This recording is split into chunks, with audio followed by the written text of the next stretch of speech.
আলহামদুলিল্লাহি রাব্বিল আলামিন ওয়াসসালাতু ওয়াসসালামু আলা রাসূলিহিল কারীম। সম্মানিত দর্শক শ্রোতা, আপনারা যারা যেখান থেকে আমাদের এই লাইভ প্রোগ্রামটি দেখছেন, আপনাদের সকলকে আন্তরিক অভিনন্দন এবং শুভেচ্ছা জানাচ্ছি। অত্যন্ত আনন্দের বিষয় যে আজকে ১২ই রবিউল আউয়াল, আজকের এই দিনে খুবই গুরুত্বপূর্ণ একটি আলোচনা। সেটি হচ্ছে রাসূল সাল্লাল্লাহু আলাইহি ওয়াসাল্লামের মিলাদ নাকি সিরাত। আসলে আমাদের দেশে দুটি জিনিসেরই ব্যাপক আ এই বিষয়টি দুটো বিষয় নিয়ে ব্যাপক আলোচনা অনেকভাবেই মানুষ করছে। আমরা আজকে একেবারে পরিষ্কার হওয়ার জন্য আজকে স্টুডিওতে আমাদের আ অতিথি হিসেবে আজকে দাওয়াত দিয়েছি আমাদের রংপুর চকবাজার কেন্দ্রীয় জামে মসজিদের সম্মানিত খতিব, আন্তর্জাতিক খ্যাতিসম্পন্ন মুফাসসিরে কোরআন মাওলানা আ আবু সাঈদ মিসরি হুজুরকে আমি অন্তরের অন্তরস্থল থেকে অভিনন্দন জানাচ্ছি, শুভেচ্ছা জানাচ্ছি। জানতে চাচ্ছি হুজুর আপনি কেমন আছেন? জি, আসসালামু আলাইকুম ওয়া রাহমাতুল্লাহি ওয়া বারাকাতুহু। ওয়ালাইকুম জি, আসসালাম। আলহামদুলিল্লাহ। মোহতারাম, আপনি কেমন আছেন? জি, আলহামদুলিল্লাহ, আলহামদুলিল্লাহ। আপনি যেহেতু আজকে মিলাদ এবং সিরাত এই দুটি জিনিস আসলে পার্থক্যমূলক আলোচনা আমরা আপনার কাছে শুনতে চাই। আমি আপনাকে আপনার আলোচনা শুরু করার জন্য অনুরোধ করছি। আলহামদুলিল্লাহি রাব্বিল আলামিন ওয়াল আকিবাতু লিল মুত্তাকিন ওয়াসসালাতু ওয়াসসালামু আলা আশরাফিল আমবিয়াই ওয়াল মুরসালিন। আম্মা বা'দ, আউযু বিল্লাহি মিনাশ শাইতানির রাজীম। বিসমিল্লাহির রহমানির রহিম। وإذ قال عيسى ابن مريم يا بني إسرائيل إني رسول الله إليكم مصدقا لما بين يدي من التوراة ومبشرا برسول يأتي من بعد اسمه أحمد إلى الآخر الحديث إلى الآخر الآية। صدق الله العظيم। সম্মানিত অ্যাডমিন, দূর এবং কাছ থেকে যারা আমার আলোচনা শুনছেন, সকলকে আন্তরিক মোবারকবাদ। আমাদের প্রিয় মাতৃভূমি বাংলাদেশে মিলাদুন্নবী এবং সিরাতুন্নবী নিয়ে হাতে মারামারি না হলেও জবানে মারামারি প্রতিষ্ঠিত।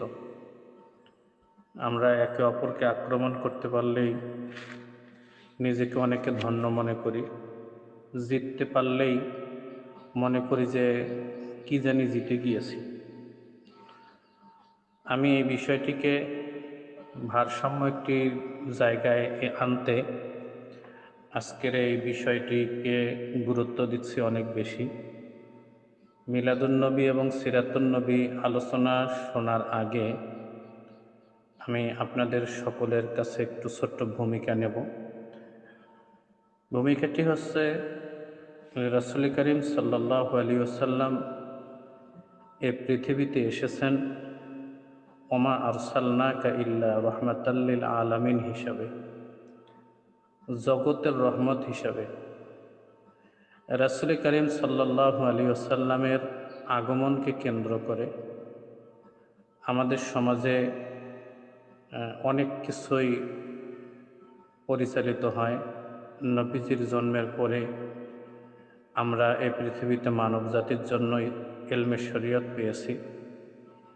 এই ইলমে শরীয়ত যার উপরে আল্লাহ তাবারক ওয়া তাআলা নাজিল করেছেন, তিনি হচ্ছেন আপনার আমার প্রাণপ্রিয় নবী মুহাম্মদুর রাসূলুল্লাহ সাল্লাল্লাহু আলাইহি ওয়াসাল্লাম। গোটা বিশ্বে অসংখ্য দিবস পালিত হয়। পহেলা বৈশাখ, 31st নাইট, রাষ্ট্রপতির জন্মদিন, প্রধানমন্ত্রীর জন্মদিন, বিভিন্নভাবে এগুলো পালিত হয়। এগুলো যখন পালিত হয় আমাদের সমাজে, আমরা যারা আলেম ওলামা খুব বেশি ওইগুলোতে জায়েজ অজায়েজের উপরে কোনো ফতোয়া দেই না। এই ফতোয়াটা আমরা এখানে নির্ধারণ করি কোন জায়গায়? রবিউল আউয়ালে, শবে বরাতে, আশুরায়, লাইলাতুল মেরাজে ইত্যাদি কিছু দিন আমাদের সমাজে আছে। এই দিনগুলোতে আমরা সাধারণত ফতোয়া প্রসব করি, ফতোয়া ডেলিভারি দেই, যা আমাদের এলমি দৈন্যতা এবং অনেকটা জেহালাত, মানে কি বলবো, অজ্ঞতা। আমি মিলাদুন্নবী সাল্লাল্লাহু আলাইহি ওয়াসাল্লাম এবং সিরাতুন্নবী সাল্লাল্লাহু আলাইহি ওয়াসাল্লামের এই পুরো বিষয়টিকে আমি আমার ছোট মাথা দিয়ে বোঝার চেষ্টা করেছি। আমাদের সমাজে দুটো গ্রুপ কাজ করে। একটা গ্রুপ হচ্ছে সিরাতুন্নবীর পক্ষে, আর একটা গ্রুপ হচ্ছে মিলাদুন্নবীর পক্ষে। তো আমার এখানে ছোট্ট বক্তব্যটা হচ্ছে মিলাদও যার, সিরাতও তার। তাহলে এখানে জি পক্ষ বিপক্ষ আমরা আনলাম কোত্থেকে? 2, আমরা মিলাদুন্নবী কিংবা সিরাতুন্নবী কোনো একটার যদি বিরোধিতা করতে হয়, আমি চকবাজার মসজিদের ইমাম, মাওলানা আনিসুর রহমান ফারুকী আর এক মসজিদের ইমাম, বাইতুল মোকাররম খতিব উনি জাতীয় মসজিদের ইমাম, অন্যান্য ওলামায়ে কেরাম যারা আছি বিভিন্ন মসজিদের ইমাম। আমরা এই ছোট ছোট ইমামরা আমাদের বক্তব্য দিয়ে জাতিকে বুঝাইতে চাচ্ছি যে মিলাদুন্নবী ঠিক কিংবা সিরাতুন্নবী ঠিক। আমার এই জায়গাটাই কাজ করে না যে আমি আপনি ইসলামের জন্য কি করেছি, এলমি হাদিসের জন্য কি করেছি, এলমুল বালাগাত, এলমুল ফাসাহাত, এলমুল তাফসির, এলমুল উসুল, মাসালা ইস্তেমবাদ করার মতো এলেম আমাদের মধ্যে আছে কিনা। আমি একটা জাতিকে চাপিয়ে দিলাম মিলাদুন্নবী করা যাবে না, সিরাতুন্নবী করা যাবে। আমার এই মতটা জাতি গ্রহণ করার পিছনে অবশ্যই আমার ব্যাকগ্রাউন্ড দেখবে যে আমি কে, আমি ইসলামের জন্য কি করেছি।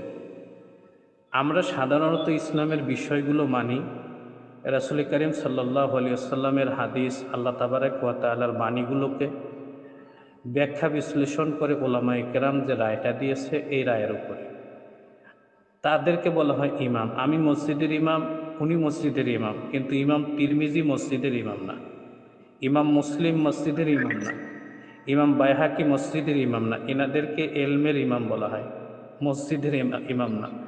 আমি আমার জায়গা থেকে ছোট্ট করে বলতে পারলেই ভাবলাম যে আমারটাই মনে হয় প্রতিষ্ঠিত হয়ে গেছে। আসুন আমরা মিলাদ এবং সিরাতকে বোঝার চেষ্টা করি। আমরা একে অপরকে শত্রু মনে করে বসে আছি।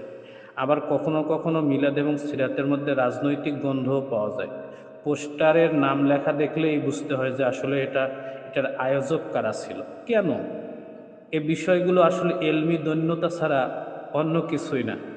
আমি মিলাদুন্নবী সাল্লাল্লাহু আলাইহি ওয়াসাল্লামকে পরিপূর্ণ আমাদের বর্তমান বাংলাদেশে এই অনুষ্ঠানটি যে নামে হচ্ছে, আমরা যদি তিনটা অংশকে একত্রিত করি তাহলে এখানে একত্রিত করলে দাঁড়াবে ঈদে মিলাদুন্নবী সাল্লাল্লাহু আলাইহি ওয়াসাল্লাম। এখানে তিনটা শব্দ, একটা হলো ঈদ, একটা মিলাদ আর একটা হলো নবী। আমরা যদি এগুলোকে ছোট করে ভাগ করি, ঈদ শব্দের অর্থ হবে খুশি, মিলাদ শব্দের অর্থ হবে জন্ম, আর নবী শব্দের অর্থ হবে নবী বা সংবাদবাহক, আল্লাহর পক্ষ থেকে যিনি সংবাদ নিয়ে আসেন। তিনটাকে একত্রিত করে অর্থ করলে দাঁড়াবে যে রাসূল করিম সাল্লাল্লাহু আলাইহি ওয়াসাল্লামের সংবাদে আনন্দ, জন্মের সংবাদে আনন্দিত হওয়া।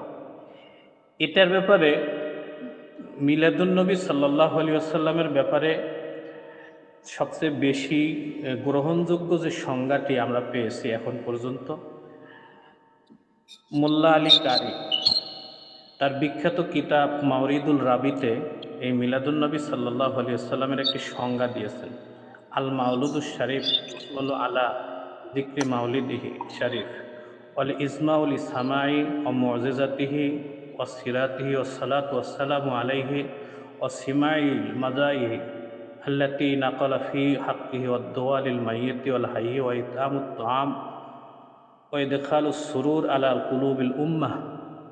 অর্থাৎ মিলাদ নবীর জন্ম বৃত্তান্ত, তার মজেজা সমূহ ও সিরাতের আলোচনার জন্য একত্রিত হওয়া, আর যথাযথ প্রশংসা সহ তার প্রতি দরুদ ও সালাম পেশ করা, জীবিত মৃত্যুর জন্য দোয়া করা, অতঃপর তাবাররুকের আয়োজন করা এবং মানুষের অন্তরে নবীর আগমনে আনন্দিত হওয়া, যা প্রতি বছর 12 রবিউল আউয়াল পালিত হয়। এই কথাটি আমি লিখি নাই, ওমদাতুল কারি মিশকাতের সরা যিনি লিখেছেন মিরকাত, এই মিরকাতের লেখক মোল্লা আলী কারি, যিনি অনেক বড় একজন আলেম। এখন মোল্লা আলী কারি একটা সংজ্ঞা দিয়েছেন। এই সংজ্ঞাটাকে খণ্ডন করার জন্য সমসাময়িক একজন আলেম লাগবে, কিংবা এলমের পর্যায়ের একজন আলেম লাগবে, যিনি এটাকে বিরুদ্ধাচরণ করতে পারবে। যেমন ইমাম তিরমিজি হতে পারে, ইমাম মুসলিম হতে পারে, ইমাম বাইহাকি হতে পারে, কিংবা ইমাম মাতুরিদি হতে পারে। এরপরে অন্য অন্য অসংখ্য ইমাম আছে যারা হতে পারে যে এটা না, এটা হতে পারে না। আমি ব্যক্তিগতভাবে সিরাতেরও পক্ষে না, সিরাতের বিপক্ষে না, মিলাদেরও বিপক্ষে না। কারণ আমার বিষয়টা হচ্ছে এই জায়গায় যে মিলাদটাও যার, সিরাতটাও তার। কারণ মিলাদ আল্লাহ করেছেন, মিলাদ রসুল করিম সাল্লাল্লাহু আলাইহি ওয়াসাল্লাম সাহাবাই কেরাম করেছেন। আমাদের সমাজে এই মিলাদিদেরকে যে বিষয়টা বলে ছোট করা হয়, এনারা মিলাদ বলতে বোঝায় সুর ধরে মিলাদ করা, ইয়া নবী সালামু আলাইকুম বলা, ইত্যাদি বিষয়টাকে মিলাদ বলতে চায়। মিলাদের সংজ্ঞার মধ্যে ইয়া নবী সালাম আলাইকাও নাই, আল্লাহুম্মা সাল্লি আলা আমরা যে সুদ ধরে পড়ি এটাও নেই। মিলাদ শব্দটার অর্থই হচ্ছে জন্ম বৃত্তান্ত। রাসূল কারীম সাল্লাল্লাহু আলাইহি সাল্লামের জন্মকালীন সময়টাকে, তার আগে এবং তার পরে এবং ওই সময়ে যা ঘটেছিল, এই এই সব কিছুকে মিলে মিলাদ বলা হয়। এখন আমরা যারা মিলাদ করে মিলাদিদেরকে ক্রিটিসাইজ করতে গিয়ে আমরা অনেক সিরাতলারা আছে এটাকে খাটো করতে চায়। নো, আল্লাহুম্মা মিলাদের অংশ না, ইয়া নবী সালাম আলাইকুম আলাইকা মিলাদের অংশ না। মিলাদ হচ্ছে নবী করিম সাল্লাল্লাহু আলাইহি ওয়াসাল্লামের শানে নাতে রাসূল গাওয়া, রাসূল করিম সাল্লাল্লাহু আলাইহি ওয়াসাল্লামের জন্ম বৃত্তান্তটা জাতির সামনে তুলে ধরা। নিজের পরিবারে হতে পারে, সমাজে হতে পারে। অনেকে এখানে একটা প্রশ্ন করবে যে হুজুর আপনি বললেন যে আল্লাহ তাবারাক ওয়া তাআলা মিলাদ করেছেন, এটা আমি তো বলি নাই, এটা আল্লাহই বলেছেন সূরা আলে ইমরানের 81 এবং 82 নম্বর আয়াত। ওয়াইজা আখাযাল্লাহু মিসাকান নাবিয়িনা লাম্মা আতাইতুকুম মিন কিতাবিন ওয়া হিকমাতিন সুম্মা জাআকুম রাসূলুম মুসাদ্দিকান লিমা মাআকুম লিতু'মিনুন্না বিহি ওয়া লা তানসুরুন্নাহু ক্বালা আকরারতুম ওয়া আখাযতুম আলা যালিকুম ইসরি ক্বালু আকরারনা ক্বালা ফাশহাদু আন্না মাআকুম মিনাশ শাহিদিন ফামান তাওয়াল্লা বা'দা যালিকা ফাউলাইকা হুমুল ফাসিকুন। খেয়াল করুন, আল্লাহ তাবারাক ওয়া তাআলা সূরা আলে ইমরানের 81 নম্বর আয়াতে বললেন, আল্লাহ যখন নবীগণের অঙ্গীকার গ্রহণ করেছিলেন, আল্লাহ যখন নবীদের কাছ থেকে ওয়াদা নিয়েছিলেন, আমি তোমাদেরকে গ্রন্থ বিজ্ঞান হতে দান করব, দান করার পর তোমাদের সঙ্গে যা আছে তার সত্যতা প্রত্যয়নকারী একজন রাসূল আগমন করবে, তখন তোমরা অবশ্যই তার প্রতি বিশ্বাস স্থাপন করবে এবং তার সাহায্যকারী হবে। তিনি আরও বলেছিলেন, তোমরা কি এতে স্বীকৃতি হলে বা প্রতিশ্রুতি গ্রহণ করলে তোমরা কি তা প্রতিশ্রুতি দিবে? তারা বলেছিল, আমরা স্বীকার করলাম। তিনি বললেন, তাহলে তোমরা সাক্ষী থেকো এবং আমিও তোমাদের সাথে সাক্ষীগণের অন্তর্ভুক্ত হইলাম। এখানে আয়াতটার দিকে আপনারা খেয়াল করেন, আল্লাহ তাবারাক ওয়া তাআলা একটা মিলাদের বৈঠক করেছিলেন, যে বৈঠকে বক্তা ছিলেন আল্লাহ, শ্রোতা ছিলেন 1,24,000 পয়গম্বর।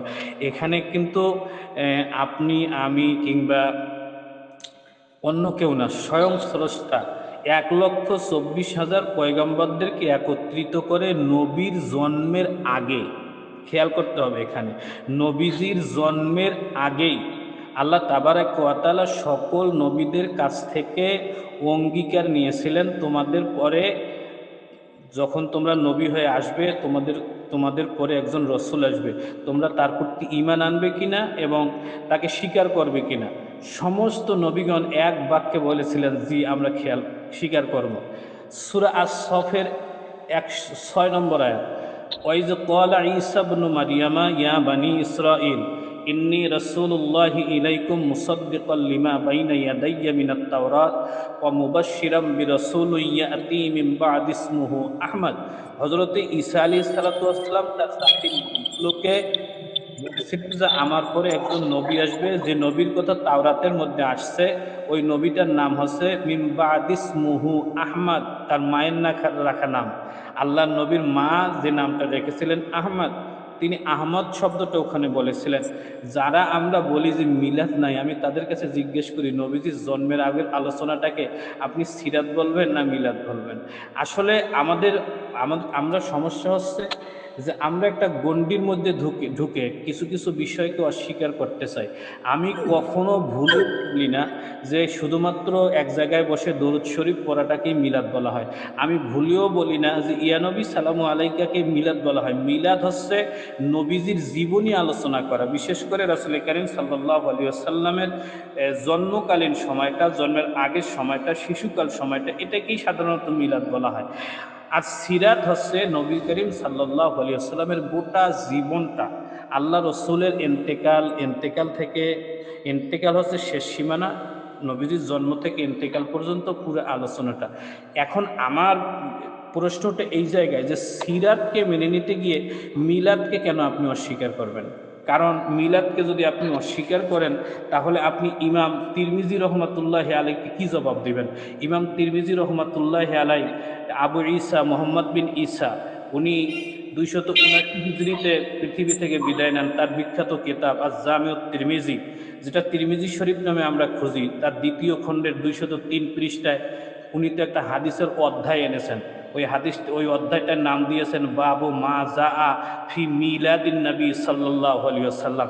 ইমাম তিরমিজি যেখানে তার কিতাবের নাম দিয়েছেন মিলাদুন নবী, আপনি তাকে কি দিয়ে খণ্ডন করবেন? ইমাম হুজুর, আপনি আপনার মসজিদের ইমাম, কিন্তু আপনি তো ইমাম তিরমিজি রহমতুল্লাহ আলাইহির মতো ইমাম না। এরপরে খেয়াল করুন, ইমাম বাইহাকি রহমতুল্লাহ আলাইহি, যিনি 458 হিজরিতে তার বিখ্যাত সিরাত সংক্রান্ত হাদিসের কিতাব আর দালাইলুন নবুয়া নামক কিতাবের মধ্যে প্রথম খণ্ডের 49 পৃষ্ঠায় একটা তিনি অধ্যায় দিয়েছেন, হাদিসের কিতাবের অধ্যায়। সেই অধ্যায়টা হলো আবওয়াবু ফি মিলাদি রাসূলিল্লাহি সাল্লাল্লাহু আলাইহি ওয়াসাল্লাম। দালাইলুন নবুয়াতে একটা অধ্যায় দিয়ে দিলেন, যে অধ্যায়টার নাম হলো মিলাদি রাসূলিল্লাহি সাল্লাল্লাহু আলাইহি ওয়াসাল্লাম। ইমাম বাইহাকি রহমতুল্লাহ আলাইকে খণ্ডন করার মতো আপনার কি এলেমেন্টটা আছে? ইমাম বাইহাকি কত হাজার হাদিস, কত লক্ষ হাদিসের হাফেজ। ইমাম তিরমিজি রহমতুল্লাহ আলাই কত হাজার হাদিসের হাফেজ ছিলেন। আপনি কি 2-4টা সিলেবাসের হাদিস পড়ে আপনি মিলাদকে অস্বীকার করবেন? এটা কেন? সিরাত সার্বজনীন, মিলাদ হচ্ছে আলোচনাযোগ্য, আর সিরাত হচ্ছে আমলযোগ্য। এইটা বললেই তো হয়ে যায় যে মিলাদকে অস্বীকার করার কোনো সুযোগ নেই। এরপরে আপনি কি বলবেন? কোন দিক থেকে খণ্ডন করবেন? ইমাম তিরমিজির সমকক্ষ কি আপনি? ইমাম তিরমিজি তার কিতাবের একটা অধ্যায় দিয়েছেন মিলাদুন নবী। ইমাম বাইহাকি দালাইলুন নবুয়াতে একটা অধ্যায় দিয়েছেন হচ্ছে মিলাদুন নবী দিয়ে। এরপরে খেয়াল করুন, নবীজির মিলাদের আলোচনা সকল নবীগণই করেছেন, একজন দুইজন না। হযরত ঈসা আলাইহিস সালাতু ওয়াস সালাম, একটু আগেই তো বললাম যে তার জাতির লোকগুলোর সামনে তিনি বলেছিলেন একজন নবী আসবে। এখানে একখানা হাদিস আছে, হাদিসটি আমরা পাবো হলো আহমদ শরীফের 17,150, হাকিমের 3,566, তাবরানি শরীফের 629, সহিহ ইবনে হিব্বানের 6,404 নম্বর হাদিস।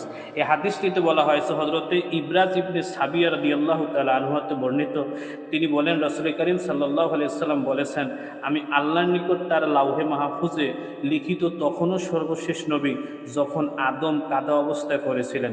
আর এর তাৎপর্য এই যে আমার নবুয়তের প্রথম বিকাশ ঘটে আমার পিতা ইব্রাহিম আলাইহিস সালামের দোয়া, ঈসা তার কওমকে সুসংবাদ দেওয়া, আমার আম্মার দেখা সেই স্বপ্নের মাধ্যমে, যাতে তিনি তার নিকট থেকে এমন জেতি বের করে দেখেন যে শাম দেশের অট্টালিকা সমূহকেও আলোকিত করেছিল। অর্থাৎ এই হাদিসটা আমরা হয়তো পড়ার সময় বুঝি নাই।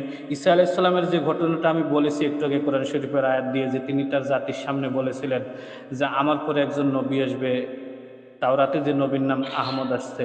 এরপরে ইব্রাহিম আলাইহিস সালাতু ওয়াস সালাম যখন কাবা ঘরে দোয়া করতে যান, তখন তিনি দোয়া করেছিলেন, আল্লাহ আমার সন্তানদের মধ্যে এমন একজন সন্তান দাও যিনি কাবা শরীফ আবাদ করবেন। দুনিয়ার সব মুফাসসিররাই তো এখানে বলেছেন যে ওই দোয়াটাতে আল্লাহর নবী সংযুক্ত ছিলেন, ওই দোয়াটাতে আল্লাহর নবীকে উপলক্ষে করে বলা হয়েছিল। এরপরে তার মা যে স্বপ্নে দেখেছিলেন যে তার পেটে একটা সন্তান আছে, যে সন্তান তার চোখ দিয়ে মক্কা থেকে শাম সিরিয়া পর্যন্ত দেখতে পারে। তার মানে কি, হযরত আদম আলাইহিস সালাম শুরু করে সকল নবী পর্যন্ত আমাদের নবীজির নাম, জন্মবৃত্তান্ত আলোচনা হতো। কিন্তু আপনি এখন এসে, এই যুগে এসে আপনি যে মিলাদুন নবীর উচ্চারণ করবেন। সিরাত করতে গিয়ে মিলাদওয়ালাকে আপনি নিচে নামাবেন কই? আপনি এর ভিত্তি পাইলেন কোথায়? কে আপনাকে এইটা শিখিয়ে দিয়েছে? আপনি বলেন, আপনি একজন ইমাম দেখান, যে একজন আপনি এই আপনার এই বুড়িরহাট বাজারের ইমাম না, একজন ইমাম তিরমিজির মতো একটা ইমাম দেখান, ইমাম বাইহাকের মতো একজন ইমাম দেখান, ইমাম মুসলিমের মতো একজন ইমাম দেখান, যে ইমামগুলো সিরাত পালন করতে গিয়ে মিলাদের বিরুদ্ধাচরণ করেছিলেন। কেন করতে হবে? কেন? যেটা ইসলামে অসংলগ্ন আছে, যে বিষয়টা ইসলামে বাড়াবাড়ি মনে হচ্ছে, যেমন কেক কাটা, এরপরে লাফালাফি করা, এরপরে জশ্নে জুলুসের নামে এগুলো করা, আপনি এগুলোর বিরুদ্ধে কথা বলেন। আপনার মাথায় উকুন হয়েছে এই জন্য আপনি কি মাথা কেটে ফেলবেন? আপনার মাথায় ময়লা হয়েছে এই জন্য কি আপনি মাথাটাই কেটে ফেলবেন? এই এই উসুলটা আপনি কোথায় পেলেন? এই উসুল তো ইসলাম আপনাকে শিক্ষা দেয়নি। এরপরে আপনারা খেয়াল করে দেখুন, হযরত হাসান ইবনে সাবিত রাদিয়াল্লাহু তাআলা আনহু মেম্বারে দাঁড়িয়ে কবিতার মাধ্যমে মিলাদুন নবী সাল্লাল্লাহু আলাইহি ওয়াসাল্লামের কবিতা আবৃত্তি করেছিলেন। আপনারা এই তথ্যটাও পাবেন, এই তথ্যটাও আপনারা বিভিন্ন কিতাবাদি খুলে দেখবেন। আজকাল মুখে মুখে কবিতা বলা হয়, ওয়াজমালু মিনকা লাম তারাক্কুদ আইনি ওয়া আকমালু মিনকা লাম তালুদ্দুন নিসমা। অর্থাৎ ইয়া রাসূলুল্লাহ, আপনার চেয়ে সুন্দর আমার চোখ আর কাউকে দেখিনি, আপনার চেয়ে পরিপূর্ণ কোনো সন্তান মহিলারা জন্ম দেয়নি। তার মানে কি হাসান ইবনে সাবিত নবী করিম সাল্লাল্লাহু আলাইহি ওয়াসাল্লামের জন্মকালীন সময়ের কথা তিনি বলেছেন। এরপরে আপনারা খেয়াল করুন, হযরত ইবনে আব্বাস রাদিয়াল্লাহু তাআলা আনহু থেকে একখানা হাদিস আছে, ইবনে দাহিয়া কৃত আত-তানভীর ফি মাওলিদি বাশিরিন নাজির 604 নম্বর 634 হিজরিতে তিনি ইন্তেকাল করেছেন। এখানে হাদিসটা হচ্ছে আন ইবনে আব্বাস রাদিয়াল্লাহু তাআলা আনহুমা ক্বালা কানা ইউহাদ্দিসু যাতা ইয়াওমিন ফি বাইতিহি ওয়া কাইয়া লি আদাতিহি বিকওমিন ফায়াবশিরুনাহু ওয়া ইয়াহমাদুনাহু ইজা জাআন নবী ওয়া ক্বালা হাল তালাকুম শাফাআতি। একদিন তিনি হযরত ইবনে আব্বাস রাদিয়াল্লাহু তাআলা আনহু কিছু লোক নিয়ে নিজ ঘরে রাসূল করিম সাল্লাল্লাহু আলাইহি ওয়াসাল্লামের জন্ম বৃত্তান্ত আলোচনা করে আনন্দ উৎসব করছিলেন এবং তার প্রশংসা বলে আলোচনা সহ দরুদ শরীফ ও সালাম পেশ করছিলেন। এমন সময় নবী করিম সাল্লাল্লাহু আলাইহি ওয়াসাল্লাম সেখানে উপস্থিত হয়ে এটা দেখে বললেন, তোমাদের সকলের জন্য আমার শাফাত অবধারিত হয়ে গেল। অর্থাৎ নবীর যুগেও সাহাবায়ে কেরাম রিদওয়ানুল্লাহি তাআলা আলাইহিম আজমাইন, তারাও তো নবী করিম সাল্লাল্লাহু আলাইহি ওয়াসাল্লামের মিলাদুন নবী তারা নিজের মতো করে নিজ ঘরে উদযাপন করতেন। এখন আপনারা প্রশ্ন করবেন যে হুজুর, আমরা আমাদের প্রিয় মাতৃভূমি বাংলাদেশে যেভাবে করি, এগুলোর কি কোনো দলিল আমাদের সমাজে আছে? এ ভাই, আপনি কিসের দলিল চান? মসজিদে সুন্দর একটা মেম্বার বসাইছেন, ওইটার দলিল আপনি ইসলামে কোথায় পাইছেন? মসজিদে সুন্দর টাইলস বসাইছেন, ওইটার দলিল আপনি কোথায় পাইছেন? মাইকে সুর দিয়ে অনেক ওয়াজ করেন, ওই দলিলটা আপনি কোথায় পাইছেন? একবারে সুন্দর, একেবারে উঁচু কারুকার্যময় টুপি, একেবারে 1.5 হাত 2 হাত লম্বা পর্যন্ত পড়তেছে, ওই টুপিটা পাইছেন কোথায়? আপনি ইসলামের সব কিছুকে বেদাত বলতে হবে? আপনাকে কে বলছে মিলাদুন নবী এবং সিরাতুন নবীর মধ্যে ব্যবধান আছে? মিলাদ যারা করে তারা বেদাতি, আর সিরাত যারা করে তারা ভালো। আপনি এই উসুলটা আপনাকে কে দিয়েছে? আপনি পৃথিবীর কোনো মুহাক্কিক ইমাম দিয়ে, পৃথিবীর কোনো ভালো মাপের ইমাম দিয়ে আপনি কি এটা জাতির সামনে প্রমাণ করতে পারবেন? আপনি চাপাবাজি ছাড়া? গোটা পৃথিবীর কোনো ইমাম কি বলেছে সিরাত খারাপ মিলাদ ভালো? পৃথিবীর সব ইমামরাই তো বলেছে মিলাদও যা সিরাতও তার। তা আপনি একটাকে গ্রহণ করতে গিয়ে আরেকটাকে আক্রমণ করবেন? কারণ মিলাদিরা দেখি সিরাদওয়ালাদেরকে কোপায়, আর সিরাদওয়ালারা দেখি মিলাদওয়ালাদের কোপায়। ওরে বেয়াক্কেলের বেয়াক্কেল, তুমি মিলাদ করো আর সিরাত করো না। তোমার মতো মানুষ, তোমার মতো কম বুঝওয়ালা মানুষ খুব কম আছে। মিলাদ হচ্ছে নবী করিম সাল্লাল্লাহু আলাইহি ওয়াসাল্লামের জন্মকালীন আলোচনাটা, আর সিরাত হচ্ছে গোটা জীবনটা। মিলাদ হচ্ছে বলা যোগ্য, শ্রবণযোগ্য, আর সিরাত হচ্ছে অধিকাংশ হচ্ছে আমলযোগ্য। এই জন্য কোনো একটা করতে গিয়ে আরেকটাকে অস্বীকার করার কোনো সুযোগ নাই। মিলাদে যেটা বাড়াবাড়ি করা হয়, বাড়াবাড়িটার ব্যাপারে আপনি কথা বলতে পারেন, কিন্তু মিলাদুন নবী সাল্লাল্লাহু আলাইহি ওয়াসাল্লাম এই উৎসটাকে আপনাকে যদি চেঞ্জ করতে হয়, তাহলে আপনাকে ইমাম তিরমিজি কেন তার কাছে জবাব চান যে উনি কেন তার কিতাবের নাম দিলেন। কিতাবে একটা অধ্যায় দিলেন বাবু ফি মিলাদিন নবী সাল্লাল্লাহু আলাইহি সাল্লাম।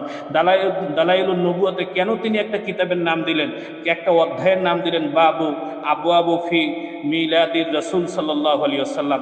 কেন এগুলো কেন করলেন? আর আল্লাহ তাবারাক ওয়া তাআলার বা কি দরকার ছিল সকল নবীদের রূহগুলোকে একত্রিত করে নবী আসার আগে তিনি বক্তা হয়ে তিনি কেন বললেন যে আমার নবীর ব্যাপারে তোমরা অঙ্গীকার দাও, ওয়াদা দাও আমার কাছে?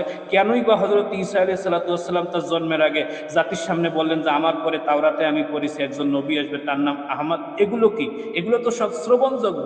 নবী করিম সাল্লাল্লাহু আলাইহি ওয়াসাল্লাম তিনি তো নিজেও মিলাদুন নবী সাল্লাল্লাহু আলাইহি ওয়াসাল্লাম পালন করেছেন। সোমবারের দিন তিনি রোজা রাখতেন। সাহাবায়ে কেরাম জিজ্ঞেস করলেন, হুজুর আজকে আপনি রোজা কেন? নবীজি বললেন, আমি এই দিনে আমি জন্মগ্রহণ করেছি। আর একটা হাদিসে আছে রাসূল করিম সাল্লাল্লাহু আলাইহি ওয়াসাল্লাম এই দিনে কোরবানি দিছেন। হাদিস শরীফের মধ্যে অন্য একটা হাদিসে আছে যে রাসূল করিম সাল্লাল্লাহু আলাইহি ওয়াসাল্লামের জন্মের 7 দিন আগেই, 7 দিনের মধ্যেই, 7 দিনের দিনে হযরত আব্দুল মুত্তালিব নবীজির দাদা নবীজির জন্য কোরবানি আকিকা করেছিলেন। আল্লাহ নবীকে জিজ্ঞেস করা হলো, হুজুর আপনি আজকের দিনে আকিকা করলেন কি জন্য? আপনার তো আকিকা আগেই হয়ে গিয়েছে। আমার নবীজি বললেন, এই দিনে আমি জন্মগ্রহণ করেছি, এই খুশিতে আমি কোরবানি করেছি, আকিকা করেছি। এ মুসলমানেরা, রাসূল করিম সাল্লাল্লাহু আলাইহি ওয়াসাল্লাম যদি তার নিজের জন্মদিনে রোজা রাখতে পারেন, আপনি রোজা রাখার মাধ্যমে মিলাদুন নবী স্বীকার করলে আপনার সমস্যা কোথায়? আপনি কি ইমাম তিরমিজির চেয়ে বড় মুহাদ্দিস হয়ে গেছেন নাকি? আপনি কি ইমাম দালাইলুন নবুয়তের লেখকের চেয়ে বড় মুহাদ্দিস হয়ে গেছেন নাকি? আপনি যদি না হয়ে থাকেন, যদি বুড়ির বাজার মসজিদের ইমাম হন, তাহলে ইমাম তিরমিজির বিরুদ্ধে আপনি কিভাবে দাঁড়াতে পারলেন?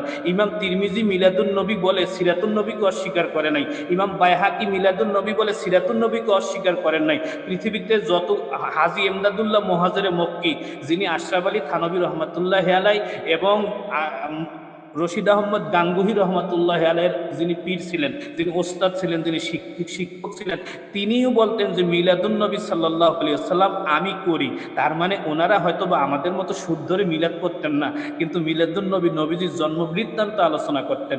এই জন্য আমার নিজস্ব অবস্থানটা হচ্ছে, যারা মিলাদুন নবী সাল্লাল্লাহু আলাইহি ওয়াসাল্লাম যারা মিলাদুন নবী পালন করে এবং যারা সিরাতুন নবী পালন করে, এই দুই গ্রুপেই সহির উপরে প্রতিষ্ঠিত আছে।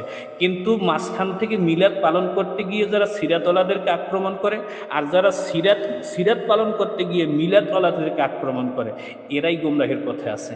আমি যতটুকু তো ইয়াতে দিয়ে, এখন আমাকে অনেকে প্রশ্ন করতে পারবেন যে হুজুর আপনি একটু বলে দেন তো, মিলাদ বেশি গুরুত্বপূর্ণ না সিরাত বেশি গুরুত্বপূর্ণ? গুরুত্ব কোনটা? আপনি জন্মটাই যদি বাদ দেন, আপনি আবার জন্ম ইতিহাস বাদ দিয়ে উপরে গিয়ে সিরাত আলোচনা করবেন, তাহলে গোড়ায় না থাকলে আমি বাকিটা করবো কেন? দুইটাই গুরুত্বপূর্ণ, দুইটাই। মিলাদও গুরুত্বপূর্ণ, সিরাতও গুরুত্বপূর্ণ। সিরাতের কিছু বিষয় আছে আমলযোগ্য, সেটা সিরাত নামে পরিচালিত হয় না। সেটাকে কখনো ফরজে আইন, কখনো ফরজে কেফায়া, কখনো সুন্নতে মুআক্কাদা, কখনো ওয়াজিব, কখনো মুস্তাহাব, কখনো মুস্তাহাসান, বিভিন্ন নাম দেওয়া হয়েছে। কিন্তু মিলাদ এবং সিরাত দুইটাই গুরুত্বপূর্ণ। একটা হচ্ছে এই মিলাদ যারা করে তারাও ভালো কাজ করে, যারা সিরাত পালন করে তারাও ভালো কাজ করে। মাঝখানে যারা একটা করতে গিয়ে আর একটাকে আক্রমণ করে, মিলাদ করতে গিয়ে সিরাতকে আক্রমণ করে, সিরাত করতে গিয়ে মিলাদকে আক্রমণ করে, এরাই ফিতনাবাজ। এই ফিতনা থেকে আল্লাহ তাবারক ওয়া তাআলা আমাদেরকে হেফাজত করুন। আমরা মিলাদুন নবীকে খাটো করব না, সিরাতুন নবীকেও খাটো করব না। যারা সিরাত পালন করে আমি তাদেরকে বলবো, মিলাদওয়ালাদেরকে আপনারা আক্রমণ করার দরকার নেই। আপনি তাদেরকে সিরাত আলোচনা থেকে মিলাদুন নবী যারা করে তাদেরকে আপনি সিরাতের দাওয়াত দেন। আপনারা তাদেরকে বুঝান যা রাসূল করিম সাল্লাল্লাহু আলাইহি ওয়াসাল্লামের জন্ম বৃত্তান্ত আলোচনা করলেই তো হবে না, আপনাদেরকে নবীজির আদর্শ মানতে হবে, নবীজির জীবন চরিত্রের উপরে আপনাকে প্রতিষ্ঠিত থাকতে হবে, নবীজি যেভাবে রাষ্ট্র গড়েছেন সেভাবে রাষ্ট্র কায়েম করতে হবে। আপনি তাদেরকে দাওয়াত দেন, কিন্তু তারা একটা বিষয় মানে, তারা মিলাদ মানার কারণে আপনি তাদেরকে ভেটকাবেন, তাদেরকে খাটো করার চেষ্টা করবেন, এটা দাওয়াতি ইসতিলাহ নয়, দাওয়াতি পরিভাষা নয়। আপনি তাদেরকে আপনার সিরাতের দিকে উৎসাহ দেন। আর যারা মিলাদ করে কিন্তু সিরাত মানতে চান না, আমি তাদেরকে বলবো আংশিক এই মানামানিটা আপনারা একটু দয়া করে বাদ দেন। দুইটাই আমাদের জন্য গুরুত্বপূর্ণ। এখানে আপনাদেরকে বলে রাখি, মিলাদুন নবী এবং সিরাতুন নবী এই দুইটার কোনোটাই যদি আমরা না মানি, কারো ঈমান যাবে না।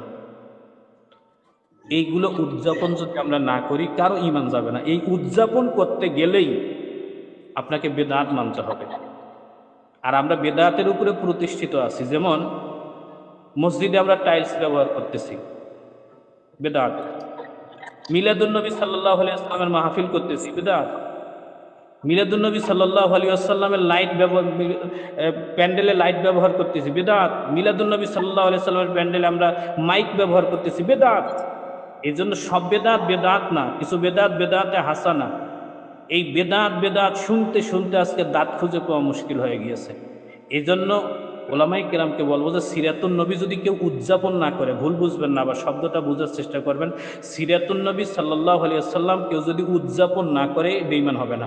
মিলাদুন নবী সাল্লাল্লাহু আলাইহি ওয়াসাল্লাম কেউ যদি উদযাপন না করে সে বেঈমান হবে না।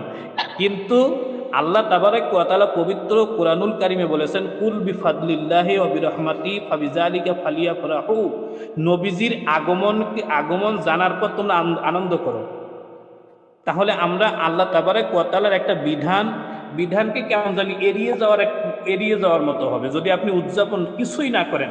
কারণ মিলাদুন নবী সাল্লাল্লাহু আলাইহি ওয়াসাল্লামে পৃথিবীর কোনো মুহাক্কিক আলেম, কোনো ইমাম, এই শতাব্দীর কিংবা আজ থেকে 100, 200, 500, 700, 1000 বছর আগের কোনো মুহাদ্দিস, ইমাম, মুস্তাহিদরা কেউ মিলাদুন নবীর কোনো ইবাদত নির্দিষ্ট করে নেই। এই যে যারা মিলাদুন নবীর আগে ঈদ যারা ব্যবহার করে, ঈদের বিরুদ্ধাচারণ করে, তারা এইখান থেকেই দলিল দেয় যে ঈদে তো ঈদুল ফিতরে 2 রাকাত নামাজ আছে, খুতবা আছে। এরপরে ঈদুল আজহাতে 2 রাকাত নামাজ আছে, ফিতরিয়া আছে, মানুষ অনেক আনন্দ বিনোদন করে। কিন্তু ঈদে মিলাদুন নবী সাল্লাল্লাহু আলাইহি ওয়াসাল্লাম এর মধ্যে কি আছে? পবিত্র কোরআনুল কারিমে কেন ঈদ ছাড়াও তো আল্লাহ তাবারাক ওয়া তাআলা নামাজ ছাড়াও তো ঈদের কথা কোরআন শরীফে বলেছেন। সূরা মায়েদা 114 নম্বর আয়াত, ক্বালা ঈসা ইবনু মারইয়াম আল্লাহুম্মা রব্বানা আনজিল আলাইনা মাইদাতান মিনাস সামাই তাকুনু লানা ঈদান। খেয়াল করে দেখুন, ঈসা ইবনে মারইয়াম বলেন, হে আল্লাহ, হে আমাদের পালনকর্তা, আমাদের প্রতি আকাশ থেকে খাদ্য ভর্তি খানজা অবতরণ করুন, তা আমাদের জন্য এবং আমাদের প্রথম ও পরবর্তী সবার জন্য ঈদ শব্দটা আছে। তো যাদেরকে মান্না এবং সালোয়া দেওয়া হয়েছিল, এই মান্না এবং সালোয়া পাওয়ার কারণে ওরা যদি ঈদ করতে পারে, আনন্দ করতে পারে, তাহলে আপনি আমি নবী মুহাম্মদুর রাসূলুল্লাহ সাল্লাল্লাহু আলাইহি ওয়াসাল্লামের জন্ম দিলে আনন্দ করলে আমাদের সমস্যা কোথায়? নাকি মান্না সালোয়া আছে আমাদের নবীর মূল্য কম? লাকাদ মান্নাল্লাহু আলাল মুমিনিনা ইয বাআসা ফীহিম রাসূলাম মিনহুম ইয়াতলু আলাইহিম। এই আয়াতের মধ্যেও তো আল্লাহ তাবারাক ওয়া তাআলা সুন্দর করে জাতিকে বোঝানোর চেষ্টা করেছেন। আপনি আমি যে ছোট্ট ছোট্ট বিষয়গুলোকে নিয়ে বাড়াবাড়ি করি। শুক্রবারের দিনকেও তো গরিব মানুষের ঈদ বলা হয়েছে, ওখানে তো ক্রিয়া নাই, 12 তাকবীর কিংবা 6 তাকবীরের নামাজ নাই। তো আপনি ওটাকে কিভাবে মানে নেন? আমি বলতেছি না যে আপনাকে মেনে নিতে হবে, যে শব্দগুলো আছে আপনি এলমি পর্যালোচনা করেন, কিন্তু আপনি জাহেলদের মতো করে একেবারে উল্টাপাল্টা বলবেন যে এখানে আপনারা ঈদ পাইলেন কই? আপনি এবার আসেন না, মান্না সালোয়ার মূল্য বেশি নাকি আমাদের নবী সাল্লাল্লাহু আলাইহি ওয়াসাল্লামের মূল্য বেশি? মান্না সালোয়া নাজিল হওয়ার পরে যদি ঈসা আলাইহিস সালামের জাতির লোকগুলো ওইটাকে ঈদ বলতে পারে, মান্না সালোয়া যখন না তাদের উপরে আসমান থেকে ফেলানো হয়, ওরা যদি এই আনন্দে আনন্দ করতে পারে, তাহলে আমার নবীর জন্মকে কেন্দ্র করে আমার আনন্দ করা কোথায়? আমি তাই বলে লুঙ্গি খুলে মাথায় পাগড়ি নিয়ে আনন্দ করতে বলতেছি না, সীমা তো অবশ্যই আছে। কিন্তু আপনার এই শব্দটা কিনে এত চুলকানি কেন? আপনি করবেন, করতেই হবে, এরকম তো আপনাকে কেউ বলে নাই। কিন্তু কেউ যদি করে আপনি বাধা দেন কি জন্য? আছে তো কোরআন শরীফের আয়াত তো আছে যে ওই ঈদ বাদ দিয়েও ঈদের কথা কোরআন শরীফে আছে, হাদিস শরীফে তো ওই ঈদ বাদ দিয়েও ঈদের কথা আছে। শুক্রবারকে ঈদ বলা হয়েছে কেন? আপনি তো ওই দিন সেমাই চিনি খান না, ওই দিন তো কোলাকুলি করেন না, ওই দিন তো ঈদের মতো করে আনন্দ করেন না, কিন্তু আপনি ওই হাদিসকে অস্বীকার করেন কেন? আপনাকে একটা জিনিস মাথায় রাখতে হবে, এগুলো নামকরণ ঈদ এই শব্দগুলো কে দিয়েছে? ওলামায়ে কেরাম দিয়েছে। এখন আপনি মুস্তাহাব মানেন কিন্তু ওলামাদের সংজ্ঞা মানবেন না। মুস্তাহাবের সংজ্ঞা কি? ওলামায়ে কেরাম, মুস্তাহিদ আলেমরা যেটাকে ভালো মনে করে সেটাকে মুস্তাহাব বলা হয়। খুব ভালো করে খেয়াল করেন, জি। মুস্তাহিদ ওলামায়ে কেরাম যে বিষয়টা মানে, যে বিষয়টাকে ভালো মনে করে সেটাকে মুস্তাহাব বলা হয়। আর একটা মুস্তাহাব হচ্ছে রাসূল করিম সাল্লাল্লাহু আলাইহি ওয়াসাল্লামের ওই সুন্নাতকেও মুস্তাহাব বলা হয়, যে সুন্নাত নবীজি মাঝে মাঝে আদায় করতেন এবং ওলামায়ে কেরাম সেটার উপরে ইজমা প্রতিষ্ঠিত করেছেন, এটাও একটা মুস্তাহাব। ওলামায়ে কেরাম আপনাকে মিলাদুন নবী দিলেন, ইমাম তিরমিজি একটা অধ্যায়ের নাম দিলেন, দালাইলুন নবুয়তের গ্রন্থকার একটা অধ্যায়ের নাম দিলেন, 10-15টা হাদিস দিয়ে মিলাদুন্নবীর প্রমাণ পাইলেন, তারপরে আপনি এটার মধ্যে বেদাত দেখেন কেন? বেদাত বলতে হবে কি জন্য? এটা কি ইবাদত? মিলাদুন্নবী তো ইবাদত না। আপনি ইবাদত সংশ্লিষ্ট যদি বলেন যে এটা ইবাদত, ইবাদত হলে তো এটা 2 রাকাত কিংবা 16 রাকাত 20 রাকাত নামাজ থাকবে, নামাজের রক্ত থাকবে, নামাজের নির্দিষ্ট সূরা থাকবে, এটা তো রক্ত না। বিষয়টা হচ্ছে বৈধ অবৈধ। কিন্তু আপনি এখানে বেদাত শব্দটা কোথায় পাইলেন? বেদাত তো ইবাদত সংশ্লিষ্ট। আপনি বেদাতের উপর দাঁড়িয়ে নামাজ পড়েন, ওখানে আপনার ফতোয়া দাঁড়ায় না। আপনি মসজিদকে ফুল দিয়ে কত কিছু দিয়ে আপনি সাজাইলেন, ওই জায়গায় আপনার ফতোয়ার নির্গত হয় না। নবী করিম সাল্লাল্লাহু আলাইহি ওয়াসাল্লামের জন্মদিনটাকে এই পৃথিবীর মানুষ একটা বিশেষভাবে আমল করে, এটার মধ্যে যদি কোনো বাড়াবাড়ি থাকে আপনি বাড়াবাড়ি নিয়ে কথা বলেন, কিন্তু মিলাদুন নবী নিয়ে যদি আপনি এক উল্টাপাল্টা একটা শব্দ করেন, তাহলে আপনি আহলুল এলেম, যারা এলেম চর্চা করে, যাদের মধ্যে ন্যূনতম এলেম আছে, তাদেরকে আপনি মানাইতে পারবেন না। কারণ আপনার মতো বুড়ির বাজার ইমামকে হিসাব করার টাইম আলেম সমাজের নাই। কারণ তাদের কাছে দলিল আছে যে ইমাম তিরমিজি মিলাদুন্নবী নামে অধ্যায় দিয়েছেন। তারা দলিল পেয়েছেন যে ইমাম বাইহাকি রহমাতুল্লাহি আলাইহি দালাইলুন নবুওয়াতে একটা অধ্যায় দিয়েছেন মিলাদুন্নবী বলে। আপনি এটাকে খণ্ডন করবেন ইমাম তিরমিজির মতো? আপনাকে আমরা মনেই করি না, আপনাকে হিসাব করার টাইম নেই। আমরা সর্বোচ্চ মনে করি যে আপনি হলেন বুড়ির বাজার মসজিদের ইমাম। অতএব আপনার কথা গ্রহণযোগ্যতা পাওয়ার ন্যূনতম জরুরত আমাদের কাছে নাই। ন্যূনতম জরুরত আমাদের কাছে নাই। ন্যূনতম একেবারে সরিষা পরিমাণও এখানে নাই। আপনি সিরাতুন নবী সাল্লাল্লাহু আলাইহি ওয়াসাল্লাম মানেন, কিন্তু মিলাদকে অস্বীকার করার দরকার নাই। আপনি মিলাদুন নবী সাল্লাল্লাহু আলাইহি ওয়াসাল্লাম মানেন, কিন্তু আপনার সিরাতকে অস্বীকার করার দরকার নাই। দুইটাই নবীর। আমি বারবার এখানে একটা কথা বারবার রিপ্লাই করতেছি, দুটাই নবীর। একটা মিলাদুন্নবী আর একটা হলো সিরাতুন্নবী। আমাদের সমাজে আমরা নিজেদেরকে জাহির করতে গিয়ে মানে একটিবারও খেয়াল করি না যে আসলে আমরা কার বিরুদ্ধে বলতেছি কার বিরুদ্ধে। মিলাদুন্নবী স্বীকার করতে করতে মাঝখানে কিন্তু হাদিস তিরমিজি কয় রাওয়াহুত তিরমিজি কয় দলিল দেয়, আর ইমাম তিরমিজি ওই কিতাবের মধ্যে মিলাদুন্নবীর অধ্যায় দিছে, ওটা চোখে দেখে নেই ওইটা। রাওয়াহু মুসলিম, ইমাম মুসলিম রহমতুল্লাহ আলাইহির কিতাব দিয়ে দলিল দেয়, আর ইমাম মুসলিম রহমতুল্লাহ আলাইহি মিলাদুন্নবী স্বীকার করেছেন, সেটা উনি স্বীকার করেন না। আমি এই জন্য বিনয়ের সাথে বলবো যে আমরা সিরাতুন নবী সাল্লাল্লাহু আলাইহি ওয়াসাল্লাম যারা পালন করি, আমরা সঠিক পথে আছি। মিলাদুন নবী সাল্লাল্লাহু আলাইহি ওয়াসাল্লাম যারা পালন করি, সঠিক পথে আছি। তবে এই দুইটা পালন করতে গিয়ে এটাকে ওয়াজিবের তক্তায় নিয়ে যাওয়া, ফরজের জায়গায় নিয়ে যাওয়া, করতেই হবে, এ হবে, সে হবে, আপনাকে এগুলো থেকে দূরে আসতে হবে।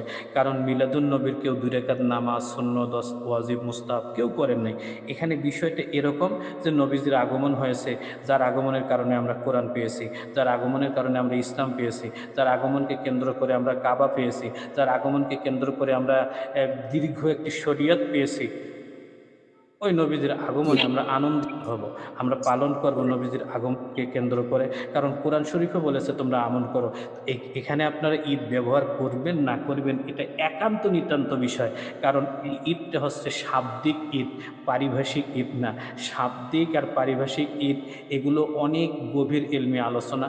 এইগুলোতে আমাদের বিশেষ করে এগুলো বোঝার জন্য যে পরিমাণ ধৈর্য, যে পরিমাণ মানে এলেম থাকা দরকার, তা আমাদের অনেকেরই নাই। শাব্দিক যে বিষয়গুলো আছে, এই বিষয়গুলোকে শাব্দিকভাবে মূল্যায়ন করতে হয়। যেমন আপনি যদি আপনার স্ত্রীকে বলেন যে আমি তোমাকে বাদ দিলাম, একবার বাদ দিলাম, 2বার বাদ দিলাম, 3বার বাদ দিলাম, আপনার স্ত্রী কিন্তু তালাক হবে না। কিন্তু আপনি যদি একবারও বলেন যে আমি তোমাকে এক তালাক দিলাম, তাহলে কিন্তু আপনার স্ত্রী এক তালাক হয়ে যাবে। এখানে শাব্দিক শব্দটা, এই যে শাব্দিক, এই শব্দটার কিন্তু একটা বিশাল মূল্য আছে। আপনি আপনার জায়গা থেকে 2-4টা চটি কিতাব করে ফতোয়া দিতে পারেন, কিন্তু ফতোয়া দেওয়ার আগে আপনাকে অনেক বেশি ভাবা লাগবে যে আসলে আমি কারো বিরুদ্ধে বলতেছি কিনা। কারণ আমার ফতোয়া নিয়ে কোনো মানুষ নামাজ পড়ে না, আমার ফতোয়া নিয়ে কোনো মানুষ কিছুই করে না। কারণ আমি যে কথাটা বলি আমার কথাকে কেউ মূল্যায়ন করে না। আমার প্রতিটা কথার পিছনে রেফারেন্স খোঁজা হয় যে ইমাম আবু হানিফা কী বলছে, ইমাম মুসলিম রহমতুল্লাহ আলাইহি কী বলছে, ইমাম ইমাম দাইলামি কী বলছে, ইমাম হায়সামি কী বলছে, ইমাম মুসলিম, তিরমিজি, আবু দাউদ, বাইহাকি এনারা কী বলছে। আপনারাই খুঁজবেন যে এটা কি হুজুর আপনি আপনার বাড়ি থেকে বানায় আনছেন নাকি অন্যান্য মুজতাহিদ উলামায়ে কেরামগণ এগুলো বলেছেন। আল্লাহ তাবারাক ওয়া তাআলা আমাদের সকলকে এই না বাড়াবাড়ি না ছাড়াছাড়ি, মিলাদও প্রমাণিত, সিরাতও প্রমাণিত। মিলাদ হচ্ছে বলাযোগ্য, মিলাদ হচ্ছে বলাযোগ্য, শ্রবণযোগ্য, আলোচনাযোগ্য। আর সিরাত হচ্ছে রসুল করিম সাল্লাল্লাহু আলাইহি সাল্লামের সামগ্রিক জীবনটা, পুরা জীবনটা, যেটা রসুল করিম সাল্লাল্লাহু আলাইহি সাল্লামের যে বিধানটা নিজে করেছেন এবং আমাদেরকে করতে বলেছেন প্রমাণিত হয়েছে, এই পুরাটাই হচ্ছে রসুল করিম সাল্লাল্লাহু আলাইহি সাল্লামের সিরাত। সিরাতের অধিকাংশই হচ্ছে আমলযোগ্য, মিলাদের সব কিছুই আমলযোগ্য না। এই জন্য আমরা কোনোটাকেই খাটো করে দেখার চেষ্টা করব না। মিলাদ প্রমাণিত, সিরাত প্রমাণিত। আল্লাহ আমাদের সকলকে মিলাদ এবং সিরাতের এই দ্বন্দ্ব থেকে বের হয়ে আসার তৌফিক দান করুন। আমি এইটার থেকে যারা বিশেষ করে দর্শক এবং শ্রোতা আছেন, আমি সকলের বিনয়ের সাথে বলবো যে আমার আজকের এই বক্তব্য নিয়ে যদি আপনাদের গঠনমূলক কোনো পরামর্শ থাকে কিংবা প্রশ্ন থাকে কমেন্ট বক্সে করবেন। আমার এই ভিডিওটার উপরে নজর থাকবে। আমি চেষ্টা করব কিতাবি দিয়েই মানে আপনাদের কমেন্টের রিপ্লাই দেওয়ার চেষ্টা করব। ২ নম্বর হচ্ছে যে আপনি কমেন্ট করার আগে, আমাকে প্রশ্ন করার আগে কিংবা আপনার মত আমার কাছে বলার আগে আমি বিনয়ের সাথে বলব, আপনি যদি বুড়ির বাজার কিংবা আমার মতো বুড়িরহাট মসজিদের ইমাম হন, আপনার মত আমি গ্রহণ করব না। আপনি আপনার মতের সপক্ষে সর্বপ্রথম যে আপনি বলবেন যে মিলাদুন্নবী নিষেধ করেছেন কে? আপনি এটা সপক্ষে একজন মুজতাহিদ ইমামের রেফারেন্স দিবেন যে উনি বলেছেন পাড়া পরিষ্কার, এগুলো দিয়ে আমার কাছে জানতে চাইবেন। আমি আপনার কথা, কোনো একটা কথাকে মূল্যায়ন করার আগে দেখব যে আপনি যে মতটা, এই মতটার সপক্ষে কোনো দলিল আদিল্লা আছে কিনা। যদি না থাকে, আপনার যত বড় বর্তমান ব্যাকগ্রাউন্ড থাকুক না কেন, আমার কাছে কোনো মূল্য নাই। আল্লাহ আমাদের সকলকে আমল করার তৌফিক দান